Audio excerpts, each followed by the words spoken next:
A huge congratulations to Sarina Wiegman and the Lionesses for winning the Euros last night and ending over half a century of hurt.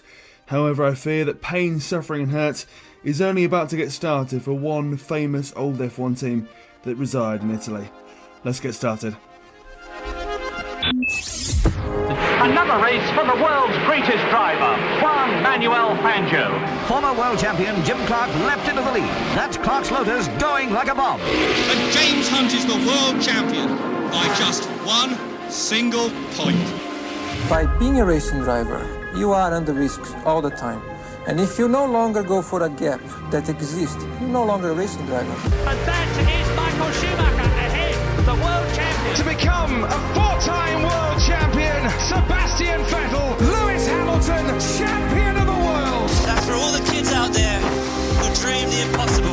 Max Verstappen, for the first time ever, is champion of the world. Oh my God! Max Verstappen, you are the world champion! The world champion!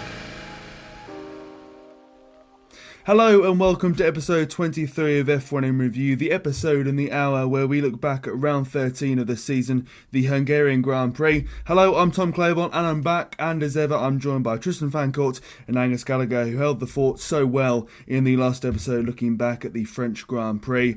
A reminder that you can follow myself and Tristan individually on Twitter as well as the F1 in Review accounts. Now, those listening to F1 in Review, be that via River Radio or on your podcast provider, must think that I'm a broken record, and because once again we start with the same old thing, but facts are facts, we must report them, and we're looking back at another Ferrari flop. They qualified in P2 and P3 behind a slower Mercedes, yet finished in P4 and 6, and there was no rain, there was no issues with the car, no power unit problems, no hydraulic failures. This was once again a self-inflicted injury by Ferrari of their own making.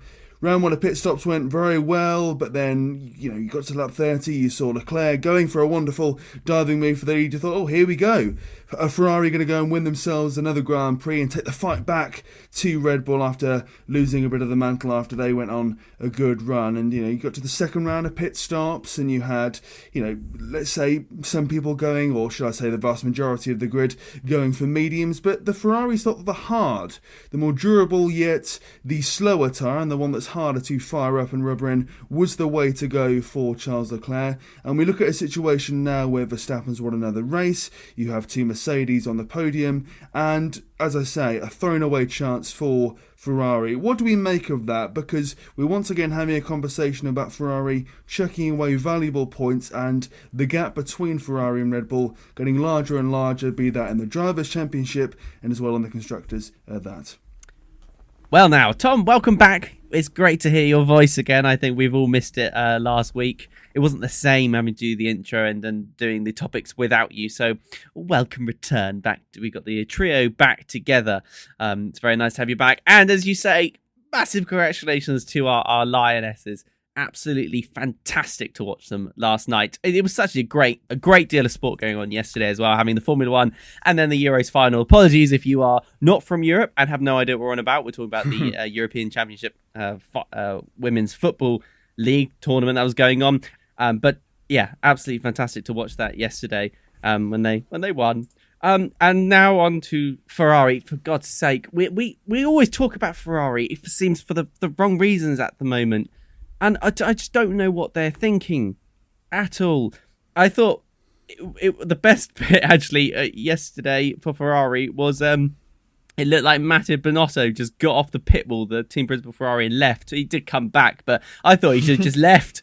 Oh, well, that's it. We're off after they made an absolute blunder in terms of the tyre strategy. And there is a lot to dissect in this. Effectively, what happened was there was a split in the teams about whether or not you should start on the medium or you should start on the soft. The soft being the softest compound tyre gives you the fastest lap time, which is great at the beginning of the race.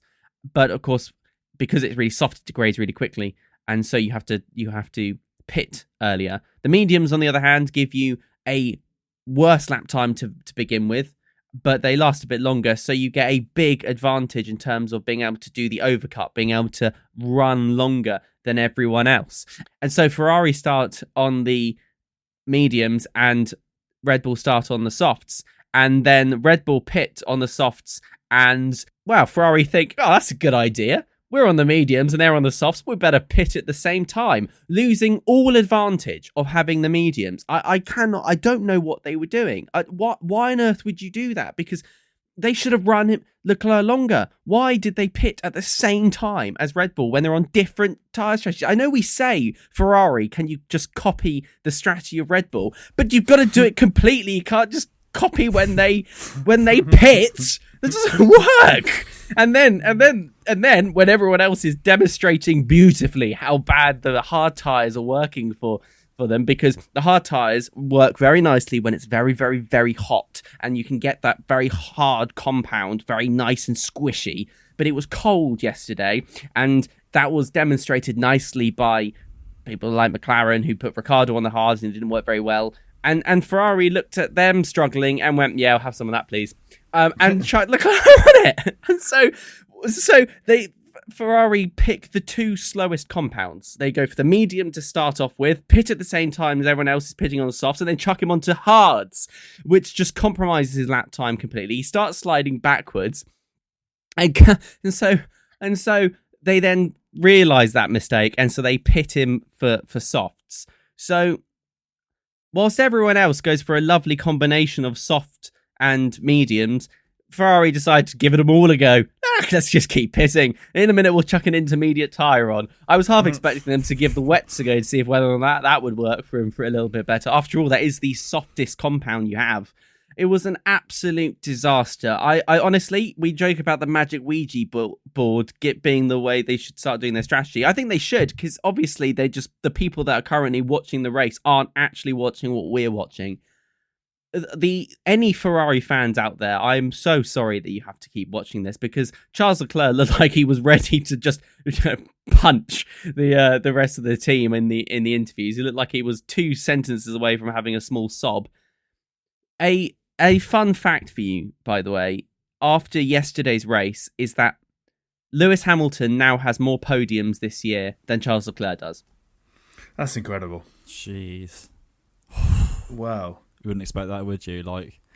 And to carry on from the football theme, or I think the coming home theme, I think if football's finally come home to the UK and to England especially, Ferrari might as well go home, honestly. At this point, it is an extremely good job, in my opinion. They have a summer break coming up, because if ever a team needed a time to refresh and reset and redo, arguably, it's them.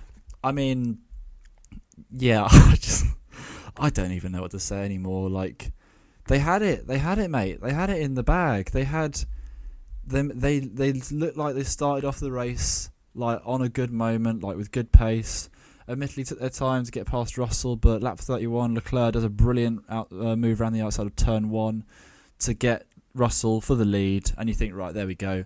He's up in first. Verstappen had made good progress, up to 4th or 5th, but you were like, you know what, Leclerc's going to get some points back today in the championship, and Ferrari and the constructors likewise. But then, why the hards? Why the hards? Why? The tyre, if it had been used, it'd been used scarcely by the teams. You know why? Because it was rubbish, because it struggled. And they thought, you know what, this is a great idea. We'll go on to hards, we'll go to the end of the race. We totally won't. They're probably thinking we totally won't be overtaken by other cars, for sure. But it made no sense. The fact also that Verstappen's gone the mediums, he's gone past Leclerc, and then Verstappen spun and almost blocked Perez and Russell into each other, having got back on the track. But he still overtook Leclerc again, because. Of course he did, because Leclerc's on hards. Of course he overtook him. And also, I think, just to sum it up, really, the icing on the cake for Leclerc was that if Ferrari really backed their strategy choice, I think that, arguably in life sometimes you just got to, even if your decision's going wrong, you just got to back yourself. You got to back it, And they should have just gone, forget it. We'll go on the hards to the end of the race, whatever. But they've pitted with 15 laps to go for the softs, losing track position. Admittedly, you could maybe think, okay, a bit like Sainz in France, how he went back on the softs and then he raced up past a few cars again. But Hungary, like, track position is more important in Hungary because it's a tight, twisty track, and he's lost track position, and they've also not left him enough time to overtake the cars, and it's just a whole load of a litany of errors is the way I'd use to describe it, and it's regularly now costing Ferrari points, costing Leclerc points. Haven't even talked about Sainz as well. His strategy was a bit, I'd call it skew-if, and it just didn't work out in a car which realistically was quicker than the Mercedes, and yet you finished behind both of them. Like, it makes no sense how that happened. And I'm looking at the Drivers' Championship table now, and you may think about at the end of the season perhaps where this title was won and lost. In the last 8 races, Verstappen has finished on the podium 7 times.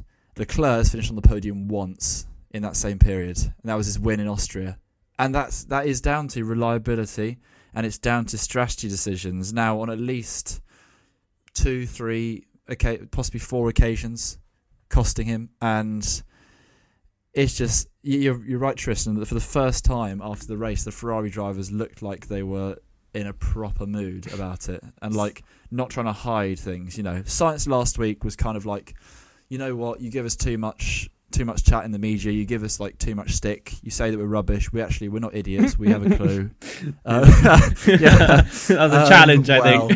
Yeah, he shouldn't have opened his mouth, arguably. He should have just, because it's come back to bite him, that comment, because once again Ferrari have just shot themselves in the foot, the back, the neck, the leg, in many places really, and it's costing them this Drivers' Championship. And I remember a few races ago, I was like, "Oh, Mercedes won't catch up to Ferrari. Like, there's a pace deficit there." But there's a pace deficit, but there's not a strategy deficit. There certainly is a strategy deficit with Mercedes now being just 30 points behind them. And yeah, the fact if you said to me like 2 months ago that at this stage Mercedes would have more podiums across the season than Ferrari, I'd laughed at you. But that is the case, and this is the situation we're in. And yeah, like, I can't believe it. Like, it just the word Ferrari right now just prompts a sigh, just of resignation. Yeah. It can't get worse, really. But who knows at this lot.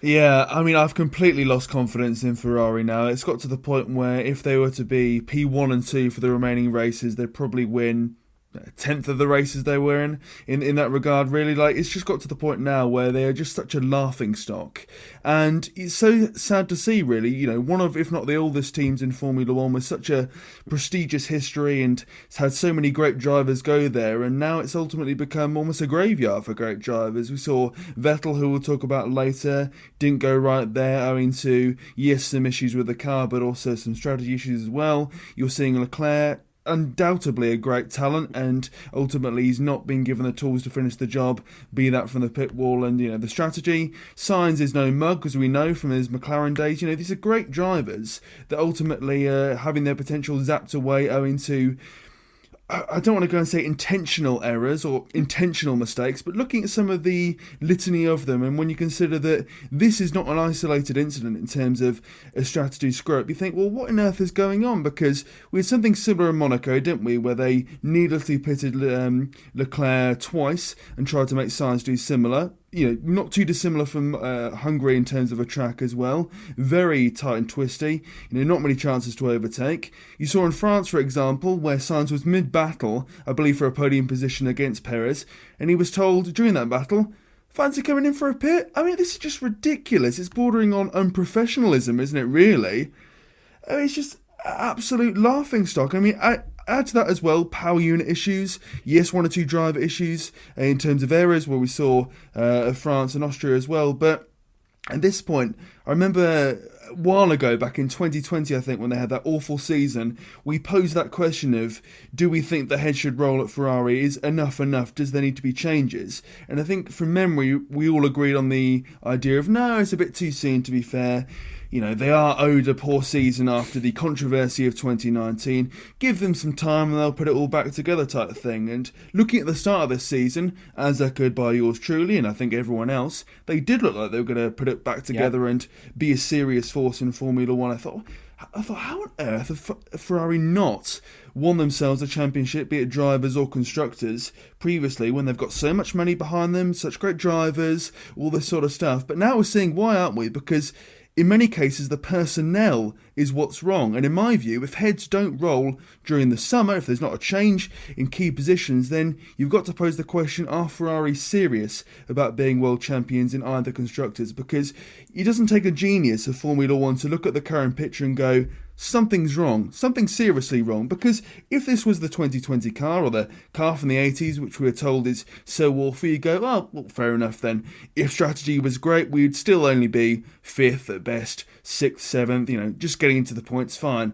But as we say so many times, this is probably one of, if not the best Ferrari cars in terms of makeup and packages we've seen in ages, years, and they are literally throwing it away to a Mercedes car, which is quite unstable, which is quite out of shape, which is undrivable. So an undrivable Mercedes is apparently, as we're led to believe in terms of points trajectory, about to go and overtake Ferrari, which, as we saw in pre-season, was the one to beat. I mean, utterly scandalous if you ask me. And as I say, Ferrari really need to consider what they are. Are they a team that's all about, the commercial side of things, of being in Formula One, having a great presence, having that sort of, image around you? Or are they going to be a serious team about winning, trophies, championships, races even? Because they're at that crossroads now, and I think, for the good of everyone, they've got to actually, I hate to say it, but go down the racing option. I can't believe I'm actually saying it, but they will be good. They need to be ruthless. Something needs to change, but I'm not wholly convinced there will be changes.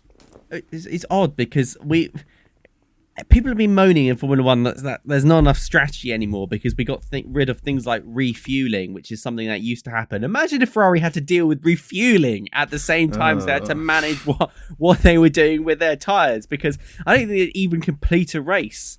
Yeah, because those two things have to tie in together. You have to be able to fuel your cars enough so that your tyres aren't going to run out by the time you run out of fuel and things like that. And in addition, right, if you don't know, Pirelli, the manufacturer of the F1 tyres, going into a race weekend, they actually publish some strategy ideas for the teams, right? So this weekend's ones were a quick two-stopper, which was softs until lap 16 to 21, and then mediums lap 42 and 47, and then mediums to the end. If you watch the race, that soft, medium strategy was actually quite popular. Or you have a one-stopper, which they think will be about as quick, which is mediums to lap 26, then hards till the end. Obviously, hards fell off a cliff, and we knew they weren't going to be very good, so that wasn't very popular. Then there's another, they give you an alternative one-stopper, which is softs until lap 21 to 28, then hards. And then finally, they give you a fourth option, which is like an alternative two-stopper, which is mediums till lap 20, 25, hards until lap 48, and then softs to the end. Now, within that, teams will then play with it. So we saw Mercedes do a great job with Hamilton and playing those mediums till very late, and then adding the softs, and he could basically get past everyone.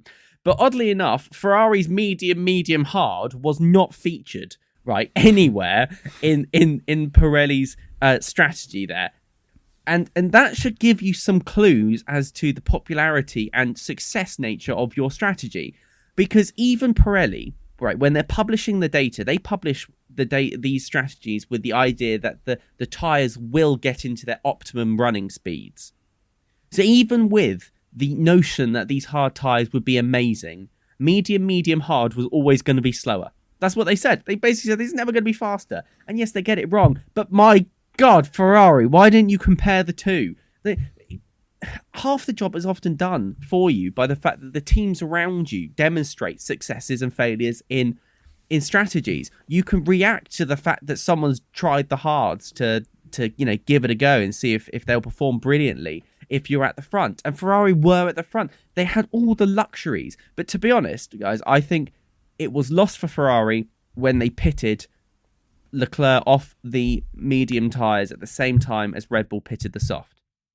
Because At that point, Yeah. they lost the ability to use the softs. And in Formula One, you have to use 2 different tyre compounds. There's a reason why you can't just do medium, because as soon as Ferrari did that, they lost their option to get Leclerc onto the softs because they pitted him too early. The softs would have run off a cliff. And so they had to do so. They panicked. To be honest, they just panicked. They didn't know what to do.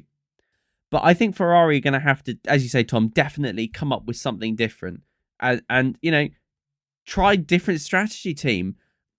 I just cannot believe that the team that is held with such high regard, such an iconic brand, would allow themselves to be made a mockery every weekend, it seems. Because I'm struggling to think of a single weekend where Ferrari haven't almost lost out if they've been running in the lead, other than perhaps the very, very early races, the first 2 races. But even when they won at Austria, Leclerc still had that potential throttle problem. And looking on the other side of the coin, Mercedes doing so well once again at this Grand Prix. The man from Kingsland, George Russell, put it on pole to start with. Lewis Hamilton was in 7th, but that was kind of owing to DRS issues, according to him and the team. But look at where they finished again. P2 for Hamilton, P3 for George Russell. And once again, as we say, we're looking at a situation now where Mercedes are closing the gap to Ferrari. They're improving on the car, despite the comments coming out of the Mercedes garage when it came to Friday. You had George Russell doing so well in the early stages of this Grand Prix, keeping the 2 Ferraris at bay until lap 31. You had Hamilton going long, he overtook Norris. He watched the Ferraris, well, self-destruct really, but unfortunately not close enough, or not quick enough, should I say, to really face Max as we saw last season. But they're definitely moving in the right directions, and we saw once again a consistency there of both drivers finishing. Are we getting to a situation now where we could see Mercedes win a race? Are we getting to that point, or is that still too far, do you think? Oh, we know my thoughts on this. I'm still I don't want to say a Mercedes skeptic, but I feel like I have been for a while on the podcast. To be fair, I think it's great. It's buzzing how they're actually coming up the field and doing a lot better, and they're showing good pace. There's the pole from Russell. For context, I missed qualifying on Saturday. I was busy elsewhere doing something else, and I've looked up the result and I've gone, rain was forecast. That must have been a wet quali. Red Bull 10th, 11th, Mercedes on pole, and then turns out no, it was stone dry, bone dry. It's quite incredible, because we just didn't expect that pace to come from Mercedes. I think they were looking a bit better in practice, but they were lacking a little bit. And for Russell to stick it on pole is phenomenal, as well as the fact that first pole position in Formula One. It's always incredible to see that happen when you got a new driver on pole, especially when it's our boy George. And then the race, he kept some good pace. You kind of felt throughout the race, to be honest, you probably felt that he'd be overtaken by Ferrari eventually, which he was, and then we know what happened there. But in the end, I think to finishing behind Verstappen may be disappointing, and to finish behind Hamilton as well may be slightly disappointing. But at the end of the day, for him, a good weekend's work. For Mercedes, a great weekend's work. That is a 2nd race in a row with a double podium. It's also the 6th race in a row where they have had one car finish on the podium. So, again, great progress being shown. And I am still of the opinion, I'd say, that I don't think they'll catch Ferrari. Ferrari have somehow surely got to kick into gear at some point. It can't get any worse, surely, even though it can. It wouldn't surprise me to see. It wouldn't surprise me at the same time. But I think I'll repeat what I said last week in terms of Mercedes. Winning a race is a possibility, definitely, and it looks more likely now that it would be on genuine pace than, say, a fluky, more upside-down race. But I still think their best chance is taking advantage of something in a race where, the top 2 teams have been sidelined for various factors or one another. So, whilst the progress is there and it's looking promising, I'm still going to be a Mercedes skeptic. I think I'm still just on the case of Red Bull and Ferrari are just ahead. And whilst Mercedes, of course, do have 2 phenomenally talented drivers in Hamilton and Russell, I still think it would take more extenuating circumstances for them to bag a race win. But At the same time, I'll repeat this again, circuits coming up later in the season, like ones with like smoother track surfaces and fast corners where they could excel. Belgium, I think, comes to mind. Somewhere like Sao Paulo, maybe. So there is hope, and to be honest, 1 or 2 race wins by the end of the season is achievable, I think, but I think it still needs to come from like extenuating circumstances. But at the same time, would I be happy if I saw them get a race win? Absolutely, because it's better for Formula 1 and also 2 British drivers. It'd be brilliant to see them get on the top step of the podium. To be honest, I think they could win, but it's going to have to be from a weird race. Maybe Leclerc and Max crumple together, and that's how we end up having a situation where basically the top 2 individuals are taken out, and so then everyone moves up 2. And so, for example, if that had happened in Hungary, then Hamilton would have won. I think it's an odd one because Mercedes are definitely making gains, but I have a funny feeling that it's going to be next year that they're going to be really, really competitive because of the massive amount of R&D that they can do over the winter's break. And bear in mind that if they don't win this year, they get more wind tunnel time than they would if they did win. So they will have a bit more advantage going into next year. Looking at the points, because Angus mentioned them, I think we're going to have a couple of weird things coming out of this season. Now that we're going into the summer break, we sort of hypothesize these things. But to be honest, I think with only 30 points between Ferrari and Mercedes, Ferrari being a second and Mercedes being a third, absolutely Mercedes could overtake Ferrari. I just think Mercedes could actually have the consistency advantage now. Yes, their car is sometimes being described as undrivable, but that doesn't necessarily correlate into end results, as we can see by the fact that we're talking about how Mercedes have had yet another double podium. I mean, I cannot believe that. I thought last week, I said it might even just be a fluke. Well, I don't know. It's starting to become a bit more likely. It's starting to look like it's not a fluke. I think if they get a third double podium this year, then you can't really call it a fluke anymore. And actually, that they just have excellent strategists. Maybe that's what Ferrari needs to do. They just need to steal all of Mercedes' strategists, or Red Bull's actually, or even Aston Martin's, because they have an alright strategy too. But Mercedes are definitely in the position now where they can start doing that sort of challenge for Ferrari, and I think maybe that's making Ferrari nervous, because I just think they, in themselves, don't have the capacity to out-strategize other teams at the moment. I think Ferrari are running on the fact that they just have this raw speed, whereas Mercedes, because they know the car is more difficult to drive, they're starting to think about how they can split strategies with their drivers, for example. That's exactly what happened this weekend.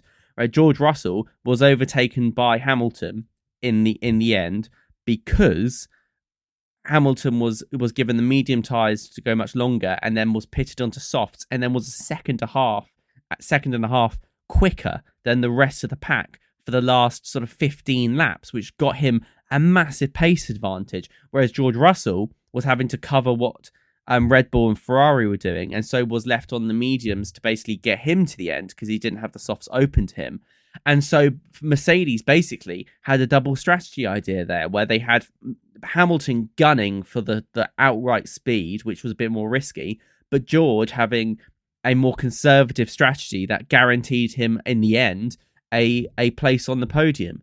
And that's the kind of success that we know Mercedes is capable of, which is why Mercedes is such a double threat when they also have pace. Because then, I mean, this is why they're almost unstoppable. You just have to go back through the previous years to see just how unstoppable they were. Let's not forget that in 2019, Mercedes won in first place with 739 points. And yes, going into this summer break, we can see that Red Bull have 431 points. But I'd say that the 2019 season was much, much shorter than this season, and also didn't have the extra bonus points from things like the sprint races. So Red Bull might well beat Mercedes' all-time points ratio, but that's not necessarily apples to apples. Mercedes were an unstoppable force. And to be honest, I think they still are a pretty unstoppable force. George Russell getting pole position on Saturday was one of the highlights of the year. When I was watching it live and we were all like, well, that's qualifying over. A Ferrari won. What? And even like Crofty, we were listening to his commentary, was like, well, and that's time for qualifying over. And then suddenly, out of nowhere, no purple sectors, and boom, over the line, fastest time. George, Mr. Saturday, absolutely nut slap, absolutely insane. Oh, one of the best things I've seen this year. And that's the level that Mercedes are still at, and you cannot disregard them. Heaven forbid if Mercedes is on form next year, because Russell and Hamilton, that could be a match made in heaven in terms of you being a Mercedes fan. And if you're anyone else's fan, you should be quaking at that possibility, because if Mercedes return up to speed next year, then I can't see anyone else winning the championship.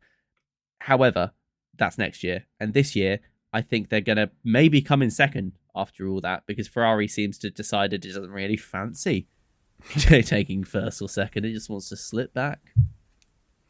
Yeah, absolutely, and credit to Mercedes and to an extent Red Bull as well for the progress they've made so far after sort of 12, 13 races we've had. At the start of the season, of course, Red Bull had the reliability issues, and now seemingly they've been solved. And Mercedes as well, they had their reliability issues when it came to porpoising, they had other issues as well when it came to pure pace, but they seem to have shown that, it doesn't take a whole season, it doesn't take too long for a team to get back up to where they are, roughly speaking, because the idea, as we say now, that Mercedes could have won a race, let's say in the first 5 of them, is purely unthinkable, really. Yes, they were getting onto the lowest step of the podium, and they were getting 4th and 5th, and they were in and around, but as Toto Wolff and how everyone else said, really they were third by de facto, really, not really by talent. It was because they were there purely because they were better than the midfield pack, but they weren't good enough to get up to the battle between first and second. So really, as you say there, the improvements they've made and the consistency of their 2 drivers,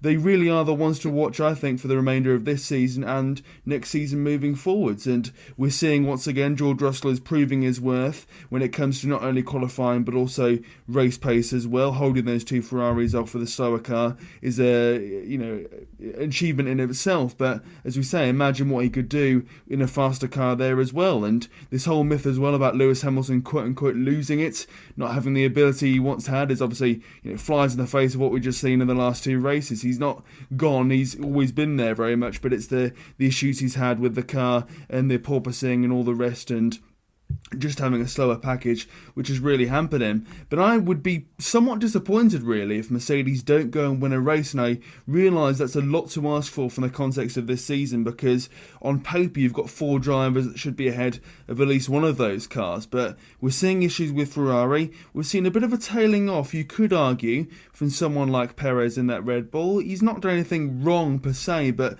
the heights he was hitting previously in the sort of middle section have faded somewhat, so he is definitely beatable, I think, when you consider how well the Mercedes have done on Saturday and Sunday here. And if I was them, looking at how well they've done at Hungary, I'd be eyeing up a circuit like Singapore, for example, where, let's say, they have a good qualifying and get off to a good start and can hold their own. There's not too many overtaking spots there. You look at Mexico as well, it's slightly different to Singapore and indeed to Hungary, but once again, that's one where there's not too many overtaking possibilities. So if I was them, I'd be noting those type of circuits onto the respective calendar of Mercedes and going, this could be a scenario where we could grab a race win. And I suppose it's one of those where if you were to look at this season and see Mercedes without a race win, you go, well, it's a bit of a failed season, and you'd be hard pressed to say it isn't a bit of a regression, at least from the high standards they were setting. But the strides they've made is quite remarkable. What do you guys think? Do you feel that if Mercedes don't win a race this season, considering how well they're going in terms of trend now, that would be somewhat of a failure, or would that be a bit too harsh? I don't think necessarily it would be an outright failure, because the thing is, we are speaking from a completely new perspective, because we've seen some success in terms of like second now they've had twice as second and third, double podium, I don't think it would be a failure. I think it would just be a natural finishing point for their arc this year, because they've come a long way from qualifying in 10th and 8th place in the first races and now getting onto the podium, having to deal with the porpoising issues without any wind tunnel, extra wind tunnel time, and within a budget cap as well. I think Mercedes is definitely playing the long game, and I don't think they will see it as a failure. I think if you'd like, I think Mercedes has the ice cream, it's got the whipped cream, it's got the sprinkles, and I think the race win would just be the cherry on top. And if I present to you a delicious ice cream sundae, or as we call it colloquially in the UK, a Knickerbocker Glory, without a cherry, I don't think you'd be like, that's a failure of a pudding.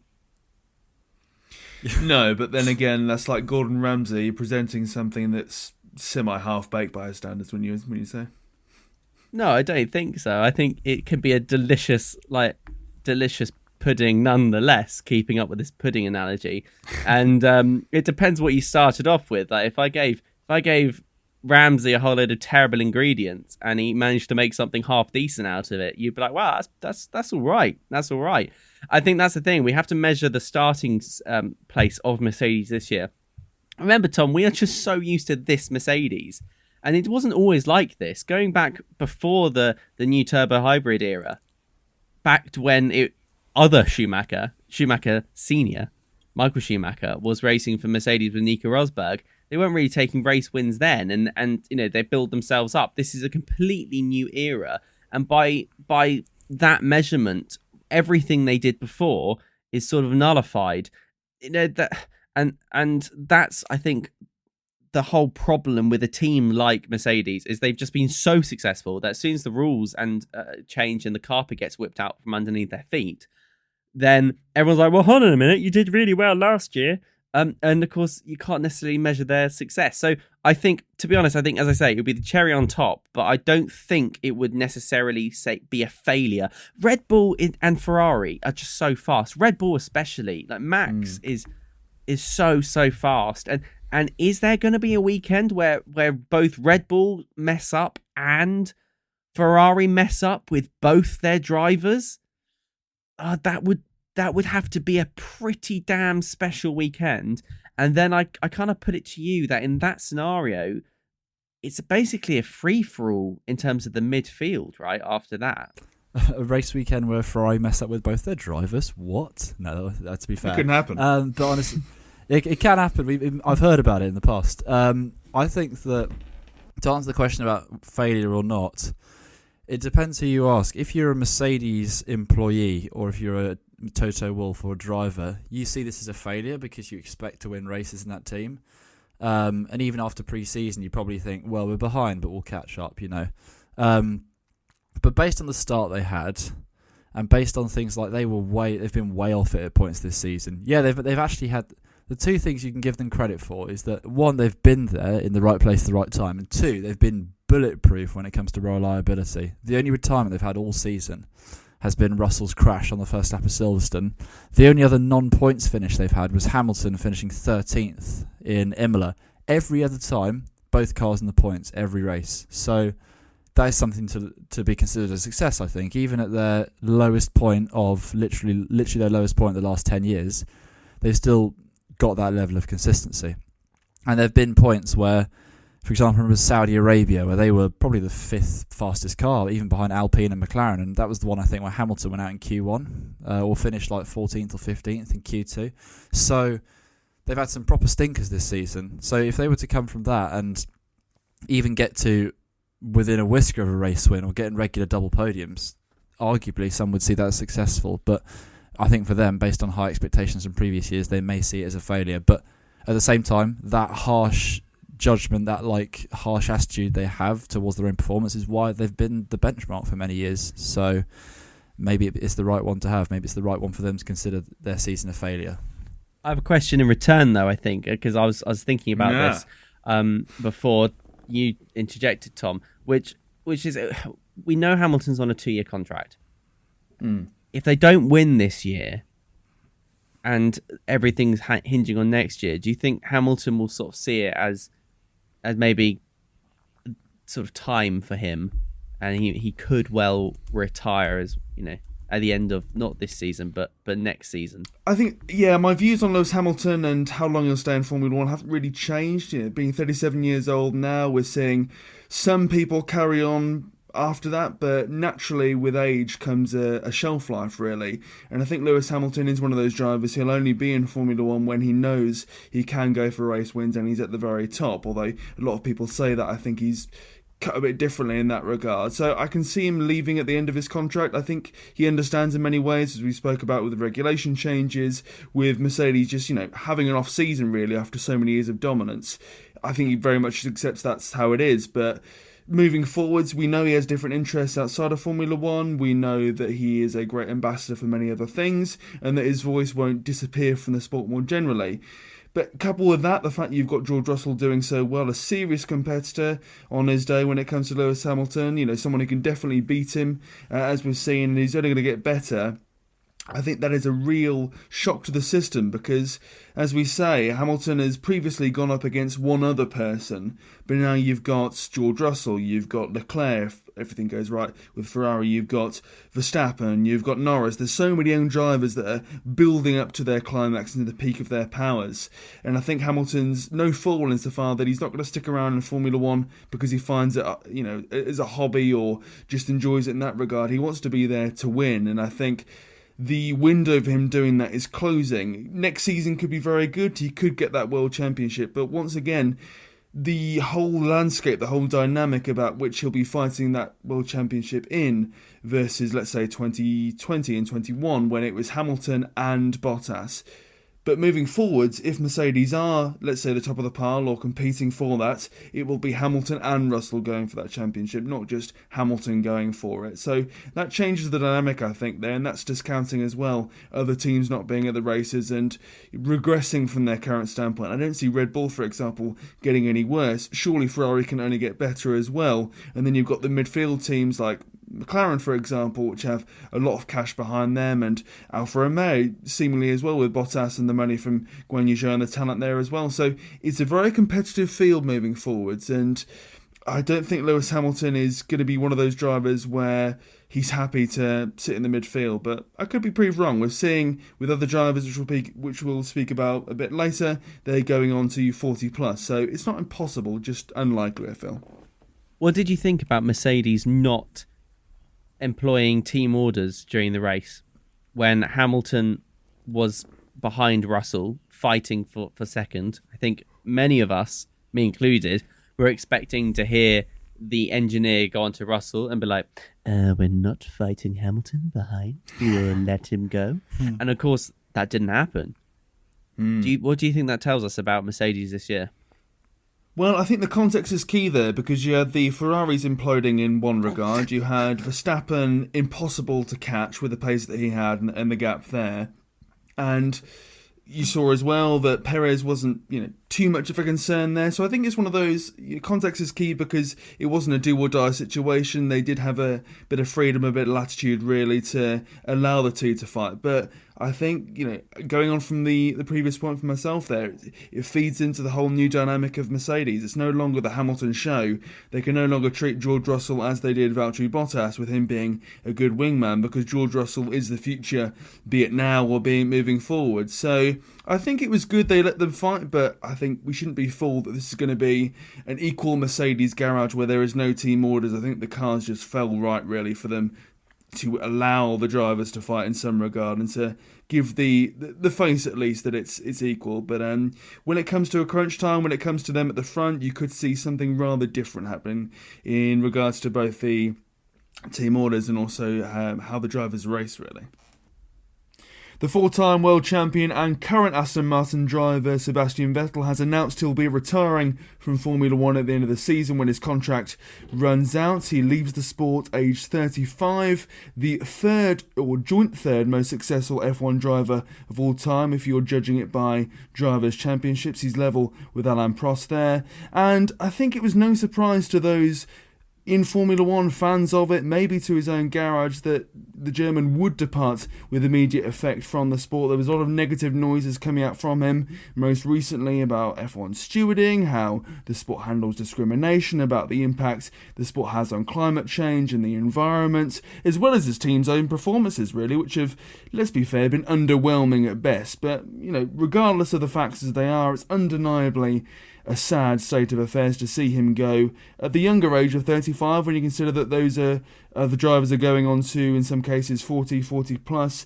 But it's sad to see him go nonetheless, the talent, the personality and everything that comes with him. But what are our thoughts on Sebastian Vettel leaving Formula One come the end of this season after Abu Dhabi?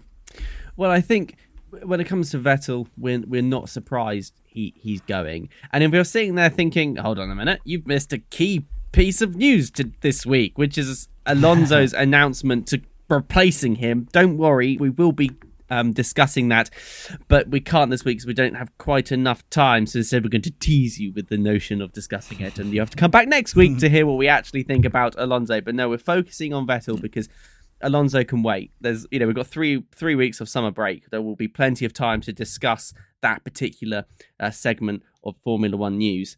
Vettel, to me, I think, is alongside Lewis Hamilton in the people that got me really impassioned by Formula One.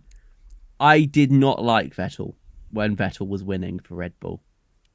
He had, to me, an arrogance, and I wanted Lewis Hamilton to win, and there was that fun, healthy rivalry within the sport, and to be honest, that that was a real opening of passion, I think, for motorsport and Formula One. And Vettel's redemption arc throughout his entire career has been fabulous to watch and pleasures to talk about. Actually, I think as an individual has grown a lot in the last few years, especially as his success has been reducing, which I don't know if there's a correlation there.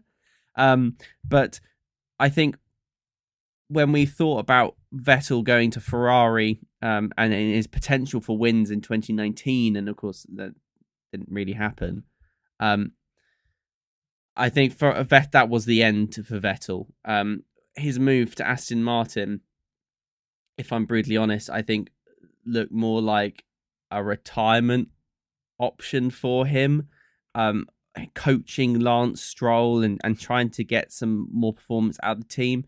But Vettel's heart's just not in it anymore. I mean, he's on things like BBC Question Time, which is a British TV show discussing politics. He is turning up to races directly opposing some ridiculous rules from F1 management or FIA management about rainbow flags and whatnot. He's turning up on rainbow scooters to prove a point, and good on him as well. He is working with Lewis Hamilton amongst others to try and demonstrate that there needs to be changes within worldwide, not only in motorsport but also in terms of climate and tolerance towards others as well. I think Vettel's calling is no longer going around a track at 180, 200 miles an hour, and in fact, looking at the wider picture of his life, in the words of him, there is another race to win. There'll be some of you who listen to this podcast who will be more recent fans of F1, and it's brilliant to have you. And you would have seen Sebastian Vettel, the driver who the last few years has sort of gone on a bit of a decline, has been outstripped by Charles Leclerc, has been treading water in Aston Martin at the back of the field. But I can vouch, having been an F1 fan now, the first F1 race I watched was, I think, a couple of races before Vettel made his debut back in mid-2007. And so I've seen many of his career highlights, including his later ones. But I can tell you now, for a start, Vettel in that Red Bull from 2010 to 2013, absolute monster. Absolute monster. It was unbelievable how good he was. I know that Red Bull at the time had even if they didn't want to admit it, had a more defined number 1 and 2, with Mark Webber sort of slipping into that number 2 role. I'm sort of comparing it to Mercedes over the last few years, where Hamilton and Bottas there was more freedom for them to fight, and there wasn't more of a defined number 1 and 2. But still, Vettel, like, he had a car with that Red Bull that was to his strengths, he was tuned into. And he was just unstoppable. He was phenomenal. He won like 40 in the first 6 years of his career. He won like 40 races, got like 40 poles, won 4 world championships, all by the age of 26. So like at that point, I was thinking, wow, he's going to like win 9, 10 world championships at this rate because he's just phenomenal. He's unstoppable. Like you said, Tristan, British fans and many other fans used to hate him. A bit like how people have hated Hamilton the last few years. A bit like how you get Verstappen gets booed at races, because people get jealous of winning. And I've always been one of those sports fans who, one of my favourite things in sport is seeing an athlete at the absolute top of their game and thinking they're absolutely smashing it, and what have they done? What have they brought into their routine, their training, their life to make them such an unstoppable machine? And I kind of saw that with Vettel.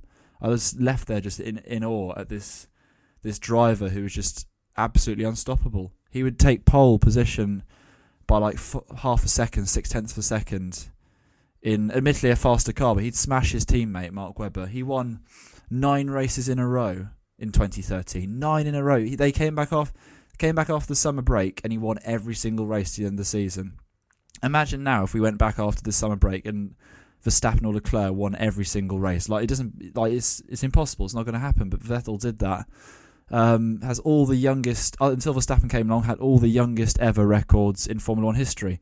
Youngest pole sitter, youngest fastest lap, youngest win, youngest world champion, youngest double, treble, quadruple world champion. He won in a Toro Rosso. Bit like how Pierre Gasly won an Alpha Tauri back in Monza a couple of years ago. Vettel did that in 2008 in a Toro Rosso, which was like 6th, 7th fastest car. And yeah, he got pole position and won in a wet race. He was promoted to Red Bull super early. He was just a machine. He was an absolute machine.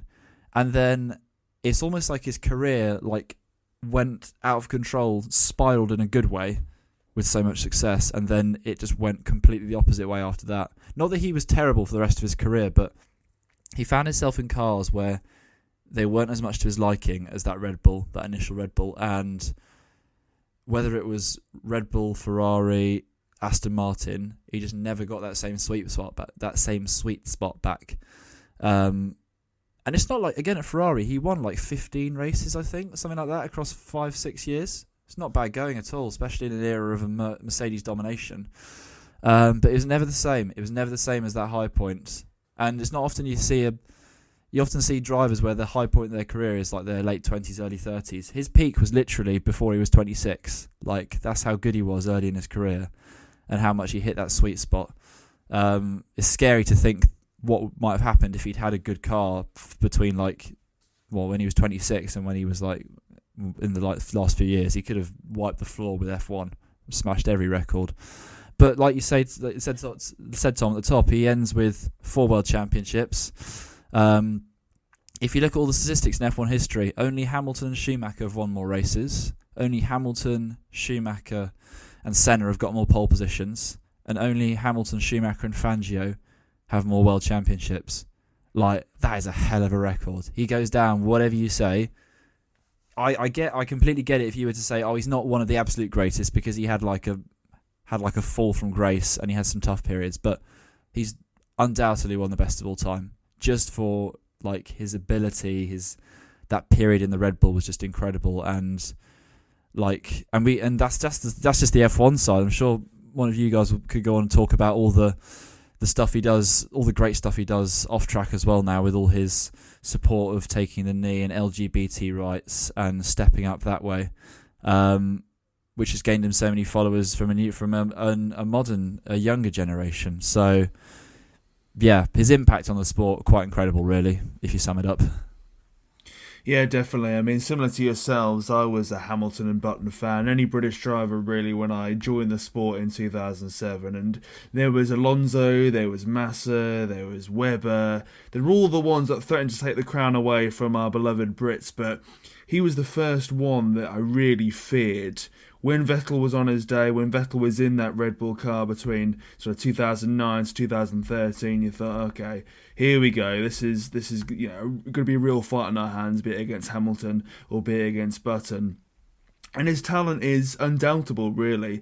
I mean, the fact that he went on for 4 years, regardless of the car, to go on and dominate the sport is a testament to how good he's been, and the record's right itself, really. But it's good to see him moving into this elder statesman role when it comes to Formula 1. It's good to see, or good to have a personality like his in the sport, because similar to Tristan, I always thought he was a bit petulant to start with, a bit overly aggressive, a bit arrogant, and a bit self-centered in many ways when it came to either the fight in Red Bull or the fight against any other driver, really. I mean, you have one or two incidents that I remember particularly, although slightly later in his career, the 2007 Baku incident where he accused Lewis Hamilton of brake checking him, then drew alongside him, sort of punted into him, I thought was a bit childish at best. And it's a shame, really, that we saw him peak in 2013, that it never really hit it off between himself and Ferrari. It goes back to the earlier point of things not working out between Ferrari and great drivers there, but he certainly had the car in many aspects, but it never quite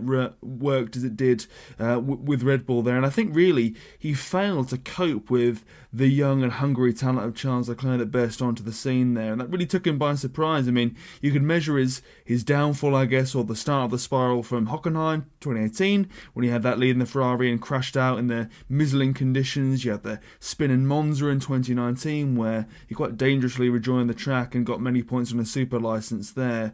But the way he was booted out of Ferrari was quite unceremonious. It was wrong in many ways because, of course, COVID was an impact and, the pandemic changed things, but the fact he was gone before he even started that season, if that makes sense. He was gone for 2021 but had to go and race in that god-awful 2020 car was, just not great to see, really. And it's one of those, you say, where we see the talent we have with Sebastian Vettel. We know what he's capable of, but it not quite clicking was so frustrating to see. But I think Formula 1 will be poorer for his personality not being there.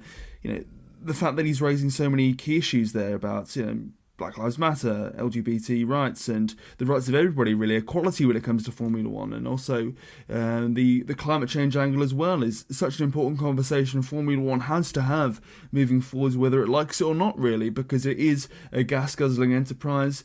It is not very sustainable in the amount of rubber it uses, the travel it has as well, and the plastic use. We saw, you go around all these different circuits, be it in Europe or elsewhere, and the rubbish which Sebastian Vettel helped to pick up after races was colossal, really. So in many ways he's been an ambassador not only on the track but also off it as well, with the issues he's been raising, really. And it's good to see that it's not just Lewis Hamilton flying the flag for many other things, and I think we'll be poorer because of that, really, because you look at so many of the drivers currently in Formula 1 and none of them really, I feel, want to have the pedigree to stand up and take on that role of saying the uncomfortable things, which I think Vettel has done so well, really.